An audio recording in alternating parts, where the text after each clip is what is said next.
Hello students, welcome back to the lecture video. In this video, we will be continuing the chapter 3rd of history, that is ruling the countryside. So how was indigo cultivated? India में Indigo दो main system थे उगाने के. एक था निच cultivation, दूसरा था रियोती कल्टीवेशन.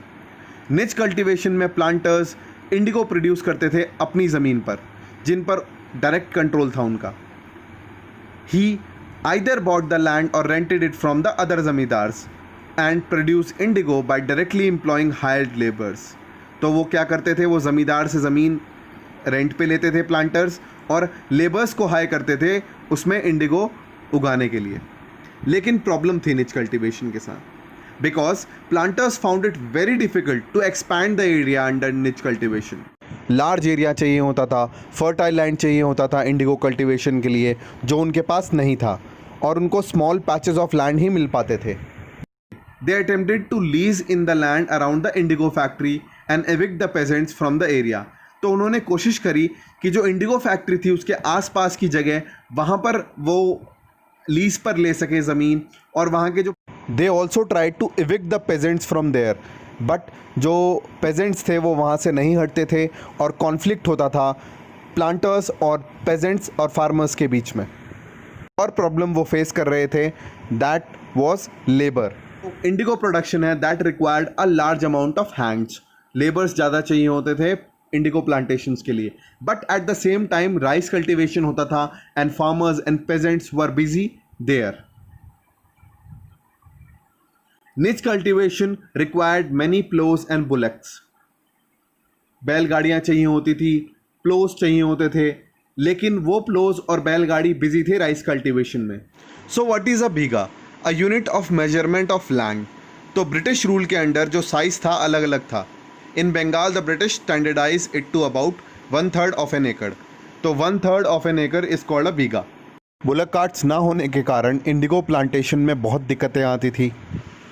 तो लेट 19th सेंचुरी तक भी प्लांटर्स जो थे, they didn't expanded the area.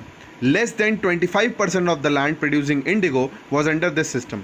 तो इंडिया में जितना भी इंडिगो प्रोड्यूस होता था, बंगाल में जितना भी इंडिगो प्रोड्यूस होता था, उसका 25% निच कल्टीवेशन के अंडर आता था, और जो रेस्ट 75% था वो दूसरे सिस्टम के अंदर आता था, that was ryoti system. Ryoti system क्या है? इसमें प्लांटर्स फोर्स करते थे रियोट्स को to sign a contract, an agreement called satta. At times they persuaded the village headmen to sign the contract on the behalf of rots. और वो विलेज हेडमैन से sign करवाते थे कि जो फार्मर्स हैं वो इंडिगो कल्टीवेशन करेंगे. Those who signed the contracts got cash advances from the planters. But loan की एक शर्त थी कि जो फार्मर्स हैं, जितना भी एरिया उनके अंडर है उसमें 25% पे वो Indigo उगाएंगे. The planter provided the seed and the drill, while the cultivators prepared the soil, sowed the seed, look after the crop. So planters loan देते थे फार्मर्स को, सीड प्रोवाइड करते थे और नेसेसरी आइटम्स देते थे इंडिगो प्रोडक्शन के लिए. Farmers 25% of their holding land they use to grow indigo, and they use to sow the seeds and look after the crop, and after the harvest they used to give the crop or the indigo to the planters, and in return they got the money.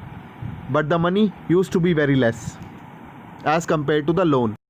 Farmers उतना नहीं कमा पा रहे थे कि वो loan भी दे दें, रिटर्न में मनी मिलता था वो उतना नहीं मिलता था कि उनका loan cycle goes on and on and on, कि उनका लोन.